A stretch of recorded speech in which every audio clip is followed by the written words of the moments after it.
श्री गणेशाय नमः। प्रिय बंधुओं, एक जरा से लालच में हम बड़ा जघन्य पाप कर देते हैं। यहाँ मैं मनुष्यों द्वारा की जा रही उन गलतियों की चर्चा करूँगा जो दिखने में तो छोटी लगती हैं। हम भले ही कह दें कि अरे यह तो छोटी सी बात है, यह सब आपकी निगाह में छोटी सी बात हो सकती है, परंतु ईश्वर की निगाह में बहुत बड़ा अपराध होता है। जैसे कई लोग बात बात में झूठ बोल देते हैं और फिर कह देते हैं कि अरे हमने तो मजाक में झूठ बोल दिया। कई लोग ऐसे होते हैं जो नाप तोल में धोखा दे देते हैं। कई लोग ज्योतिष शास्त्र की जानकारी के बिना ही नक्षत्र और ग्रह की झूठी गणना करके और फलादेश कह देते हैं। हमारे कई बंधु ऐसे होते हैं जिन्होंने चिकित्सा शास्त्र को तो ना तो पढ़ा है, ना ही उनका अध्ययन किया है, ना ही किसी से जानकारी ली है, और डॉक्टर अथवा वैद्य बन बैठते हैं। दवाइयाँ देना शुरू कर देते हैं, लोगों का इलाज चालू कर देते हैं। तो चलिए जानते हैं जरा इन्हीं छोटी छोटी सी किंतु बड़ी गलतियों के बारे में विस्तार के साथ में। कभी कभी क्या होता है कि दो पक्षों के बीच में विवाद हो जाता है।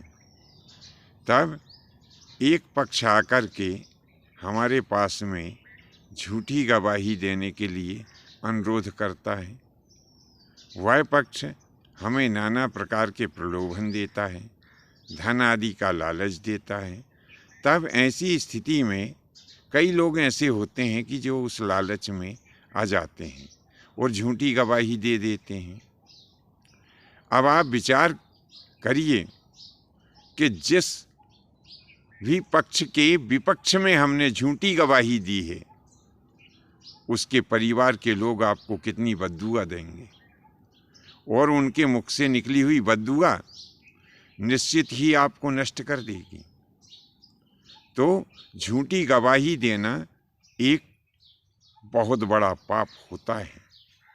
हम भले ही सोच लें कि हमने थोड़ा सा तो झूठ बोला, लेकिन विचार करिए कि आपके द्वारा बोले गए जरा से झूठ से कितने लोगों को कष्ट हुआ है, कितने लोगों का नुकसान हुआ है। इसीलिए बंधुओं, झूठी गवाही देने से हमें बचना चाहिए।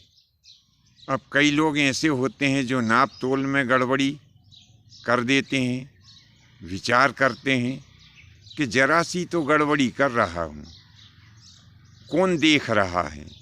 सही बात है, आपके द्वारा की जा रही गड़बड़ी को इंसान तो नहीं देख रहे हैं, परंतु भैया भगवान सब जगह व्यापक हैं और हमारे द्वारा किए गए प्रत्येक कार्य को ईश्वर जरूर देख रहे हैं। आपके द्वारा की जा रही गड़बड़ी आपकी निगाह में बहुत थोड़ी सी हो सकती है, लेकिन परमात्मा की निगाह में वो एक बहुत बड़ा अपराध है।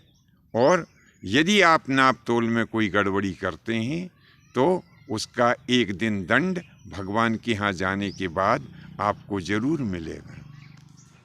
अब कई लोग ऐसे होते हैं जिन्हें ज्योतिष के बारे में बिल्कुल जानकारी नहीं होती है, लेकिन देश और समाज में अपने आप को बहुत बड़ा ज्योतिषी सिद्ध करते हैं।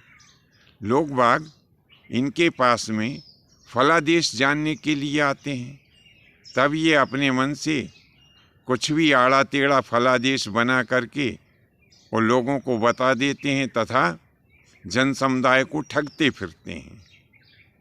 इन्हें ऐसा लगता है कि मैंने बड़ी चतुराई दिखाई, पर आपकी चतुराई लोगों के सामने तो चल जाएगी, लेकिन ईश्वर के सामने आपकी चतुराई नहीं चलेगी। जब आप भगवान के सामने जाएंगे तो आपको इन सब का जवाब देना ही पड़ेगा। झूठा फलादेश करना एक बहुत बड़ा पाप होता है। कुछ लोग ऐसे होते हैं जो चिकित्सा शास्त्रों का अध्ययन किए बिना ही डॉक्टर और वैद्यों की नकल करते हुए लोगों का इलाज करना प्रारंभ कर देते हैं, जो कि गलत है। तो ऐसे जो काम हैं, यह सभी काम दोषपूर्ण होने के कारण पाप की श्रेणी में माने जाते हैं। बंधुओं, आज की यह जानकारी आपको कैसी लगी, नीचे कमेंट्स बॉक्स में अवश्य लिखें। आज के लिए बस इतना ही। शेष फिर अगले भाग में प्रस्तुत होंगे।